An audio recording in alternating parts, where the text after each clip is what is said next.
It has been a busy summer down on the south coast of England. We have brought in a whole bunch of new players. We've sold a whole load of players as well. There's no spoilers on the screen apart from one new name that you can probably spot in the middle of the screen, but if you were here last season, you might have known that one anyway. Overall, about 7 first-team-ish players left over the summer. The biggest one was Peter Olayinka, who we obviously signed last season. He scored a hat-trick against Bournemouth, and that was about it. We've sold him to FC Nantes for £7.5 million, so we've technically made a profit, which is actually something that the board wanted us to do. We've also shifted on Stuart Armstrong for £4.8 million, which in real life is a terrible bit of business. Jan Bednarek has also left the club after his loan spell at Aston Villa, signing for Monaco for about £5 million. Moussa Djenepo has gone over to Belgium for £1.5 million.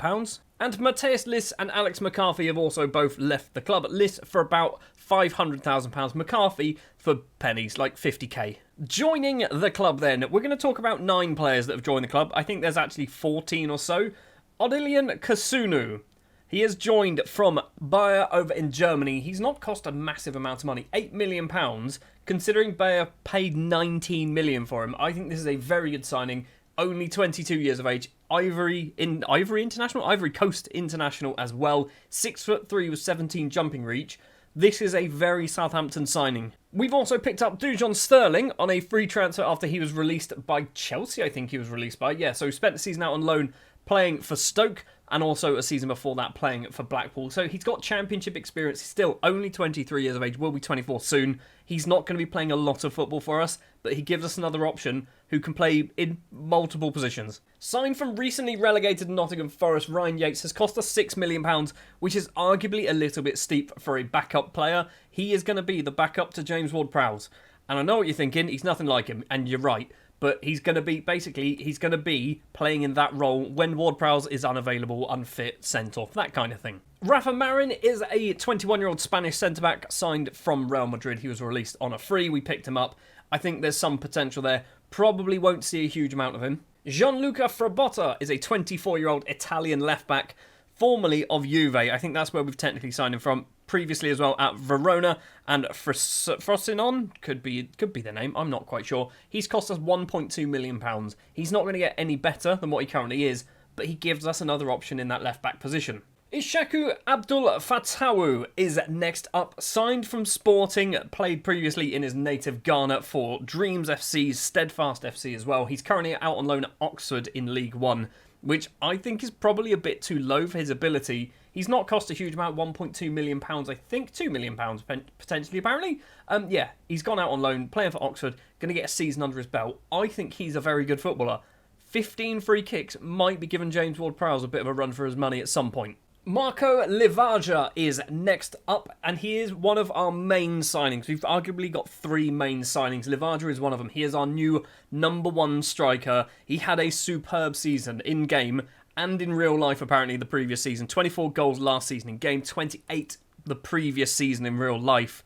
So he's a good signing, signed from Hajduk, costing £8 million, potentially going up to 10.5, which is steep for a 30-year-old, but he's good, isn't he? He's got all you want from a finisher, from a natural finisher, and that's why we've brought him in. We want goals. So far in 2 matches, he's got none.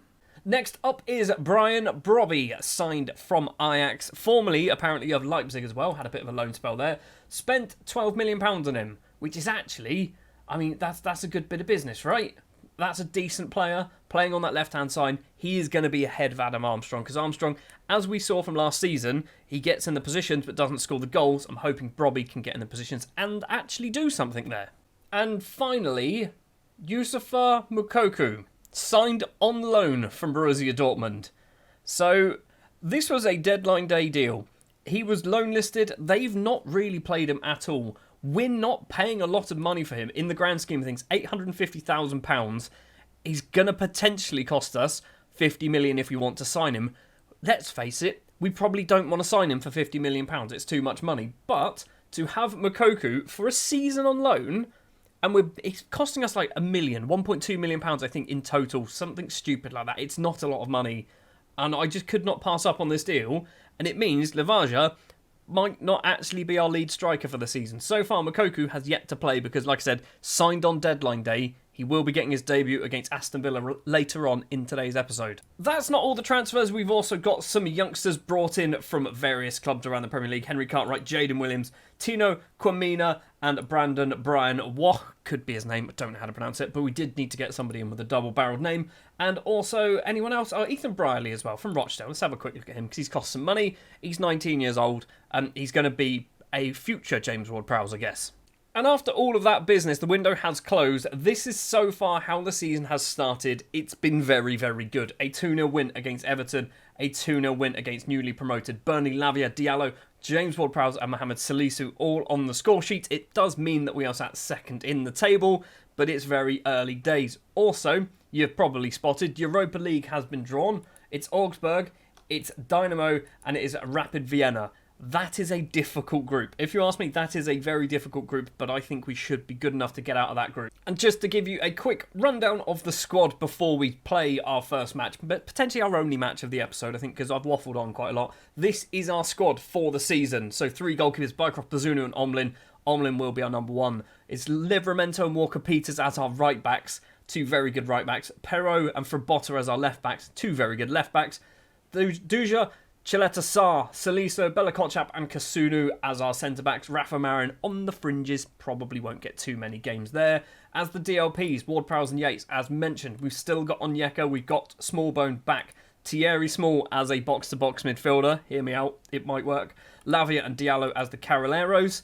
Teller has returned from Burnley. He's going to be an inside forward on the right-hand side alongside Joe Aribo. On the left, Adam Armstrong, Dujon Sterling and Brian Brobby. And then Pukki, Lavaja, Sekumara, Shea Adams and Yusufa Mokoku are our striking options. We've got a pretty deep squad this season. Let's show off and beat Aston Villa and go top of the table, shall we? This is going to be our starting lineup then. It is going to be Omlin in goal, Walker-Peters, Chileta Sarr, Salisu and Perrault in defence, Ward-Prowse, Lavia and Onyeka in midfield, Aribo, Brobby and Yusufa Mokoku making his debut up front. He's arguably one of our worst strikers when it comes to star rating, but he is also Yusufa Mokoku, and he's good. He should be good at football. I will tell you now, since the last episode, since the end of the season, obviously I've put in face packs and things like that, you can see that, but also there has been an update to Football Manager, and I don't know what the changes are because it's not a full release, it's a beta. They don't need to announce and do sort of change lists and things like that, so they don't need to worry about that. So I have no idea what's going on. This might suddenly be the greatest result you've ever seen because they've broken something else, or we might get found out and lose 7-0. Well, good news, at half-time, it's not 9-0, it's 2-1, and you might be wondering why we are here at half-time and not seeing the start of the match. Well, basically, I was dropping frames all over the place, which means we're joining here at half-time. We've opened the scoring, Yusufa Mokoku with the goal, and a very good goal as well is what it was. Aribo with the long ball over the top, Mokoku on the end of it, first time shot from the youngster into the back of the net, 15 minutes into his debut. Then we doubled our lead thanks to Joe Aribo with this one. Brian Brobby collected it here, didn't have any support, plays it all the way to the back post. Aribo on the volley, left-footed, blasts it into the top corner. Villa then found themselves back into the game thanks to a long-range effort from Boubacar Kamara. But here we are at half-time, 2-1 to the good, and we're actually playing very well if you ask me. No changes at half-time for us, and the second half has gone fairly quickly. Well, the first 10 minutes have. Mokoku's on the end of the Walker-Peters effort, and Yusufa Mokoku makes it 3-1. The flag has gone up. We're going to get some VAR. It's being disallowed. How close was he? I feel like he was very close. Yes, he was very close. Fair enough. I mean, he was offside. Mokoku is looking like a very good signing. He's genuinely looking like a very good signing. In the first half, annoyingly, you didn't get to see it. He did have a couple of good chances. Probably could have been on a hat-trick at this point. Right, time for some changes. We don't have all of our new signings just yet because I feel like we need to try and break them in a bit more. We are going to go for Livramento coming on, and we're going to just put Walker-Peters as our left-back. Lavaja, do we bring Lavaja on? We do, and we're going to do it for Brobby. Any more changes? Ryan Yates for Ward-Prowse? I'm tempted to give Yates a run out. Admittedly, I did think that we were 3-1 up then. It's 2-1, isn't it? We probably shouldn't have randomly brought off James Ward-Prowse, the difference maker. Final 5 minutes of the game, Villa have the ball inside their own half. It's Tyrone Mings, the former Southampton youngster. I think he got released when he was like 10, so we can't really claim that one. Livaja, it's not Livaja, that's Livaja. Through ball to Mokoku, and his effort is easily held by Emi Martinez. That's another good chance that has fallen to Moukoko. If he keeps getting those every single game, he is going to be easily our top goal scorer this season. The full-time whistle goes at Villa Park. It's our 3rd win out of 3. We are probably top of the table at the moment. We are top of the table. It is only because we're the only team, us and Villa, that have played 3 games. But 100% starting record. Because of that absolutely shambolic performance, and by performance I mean my PC's performance, we're going to go forward and we're going to play the FC Augsburg game on camera as well. Our first Europa League group stage game away from home. It's probably not going to be particularly easy, but I think we should be good enough to win. Right, we have just finished playing the Crystal Palace game and we've not been FM'd. I'm not going to say we've been FM'd, but we should have won the game and we lost 1-0.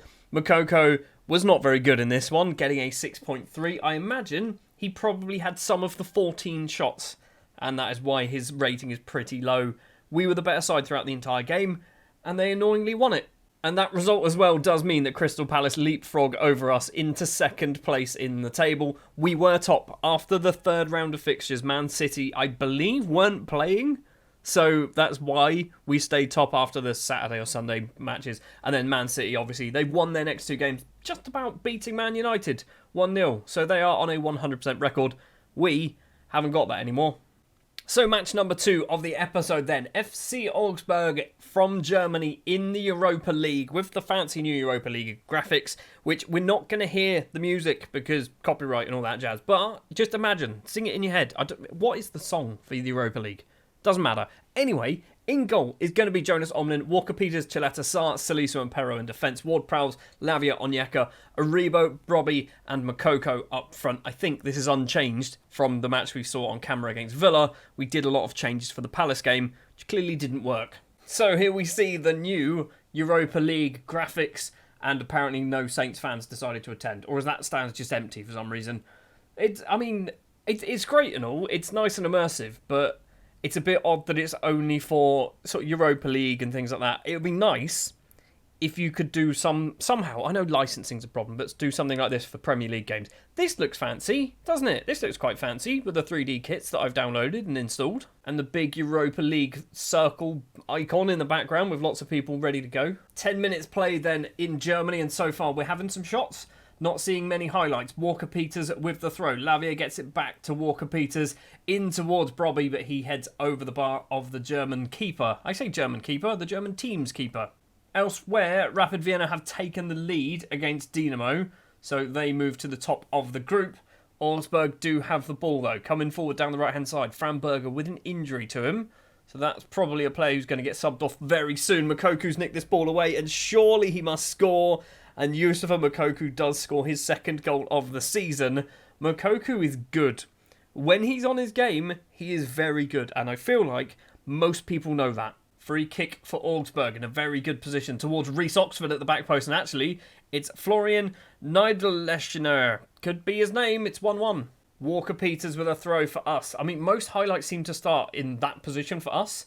It's cleared, though, by Augsburg.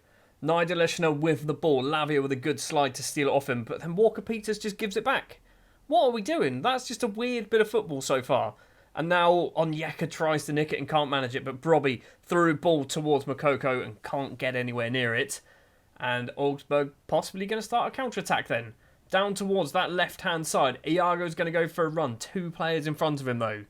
Backwards to Reece Oxford. Strobel loses out. Moukokou's got this ball from Lavia. Going to go for a run. The young 18-year-old German tries to place it in the bottom corner, but the keeper is too smart for that.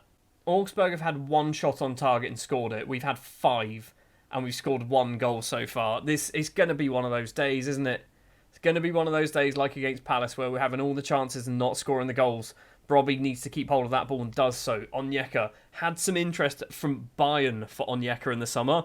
Brobby controls that well, and Brian Brobby, with his first ever Saints goal, makes it 2-1 just before half-time. We've got about a minute to play of the first half, and we've taken the lead again. I have just seen that Moukoko, I think, has just been clattered by somebody. His fitness is pretty poor. We're going to keep him on for the moment. Salisu's playing very badly. I assume he's being blamed for the goal. Chileta Sarr also playing badly on a 6-4 now himself. Dinamo have turned it around against Rapid Vienna as well. They're now 2-1 to the good. Walker Peters, that's not Walker Peters. Why is that not Walker Peters? Why is that Joe Aribo? Anyway, it's Bobby collecting it. Forward ball. Mokoku goes running towards goal. Is he going to get his second? He doesn't get his second. He should have got his second. Our XG is starting to go through the roof, and I love it, and also hate the fact that it's only the XG that's going up and not the goals. Onyeka with it loses out, but it's picked up by Romain Perrault, who loses out and collects it anyway. Salisu on the halfway line, all the way back to our Swiss goalkeeper. Chaleta Sarr, right-hand side is Walker Peters. Lavia, Aribo's in front, does use him. Ball over the top once again. Mokoku controls it well, places it in the bottom corner. Youssoufa Moukoko is a superb signing. For the money that we paid for him, that's ridiculous. As much as he's on a hat-trick, I want to bring him off, because his condition is bad. We've got the lead now. We can do Livaja coming on. I want Livaja to score a goal. We're also going to have to take off Chaleta Sarr for Kasonu. We'll do that one. Do we bring on any children? We don't really have any children on the bench. I mean, we do. We've got Teller, who arguably is technically a child. We've also got Smallbone. Bella Kotchap's arguably a child. So's Livramento. We got lots of youngsters on the bench, but no, like, 16-year-olds. Dinamo now 3-1 up as well against Rapid Vienna, so they are joint top of the table at the moment with us. I imagine they're top on alphabetical order, I guess. Lavia with the ball to Walker Peters on the right-hand side.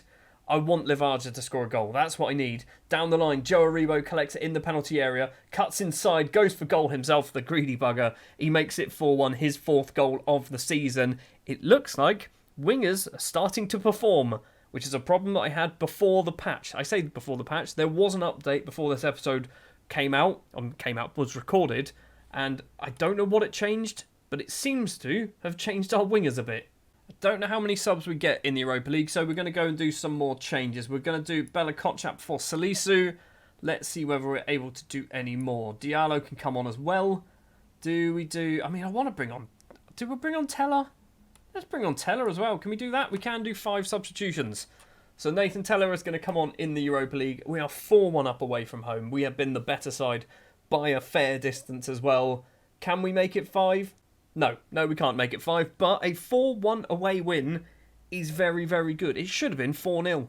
So the first ever Europa League game then ends in a victory. We pick up £500,000 and the Saints fans want Mokoku signed on a permanent deal. We can do it. It is possible. It's going to cost us £50 million. We don't quite have it. We don't, do we? We could do some jiggling here. We might be able to, this could be a concern. End of the season, Mokoku, I will say Mokoku will be playing for us next season. We might extend his loan. We might sign him permanently. That is going to do it for this episode. Apologies about the Aston Villa game. It's frustrating to me as well as I'm sure to you guys. Next episode then, we are probably going to go West Ham and Rapid Vienna. I think is what we're going to go for. I'm going to try and do a bit of Premier League, bit of Europa League. We're not going to do absolutely everything. Just want to kind of spread the matches out, basically. So yeah, thank you very much for watching this episode. If you did enjoy, do please remember to leave a like. Subscribe to the channel if you are new. And I'll be back next time with more Football Manager with Saints in the Europa League and Youssoufa Moukoko scoring goals for fun.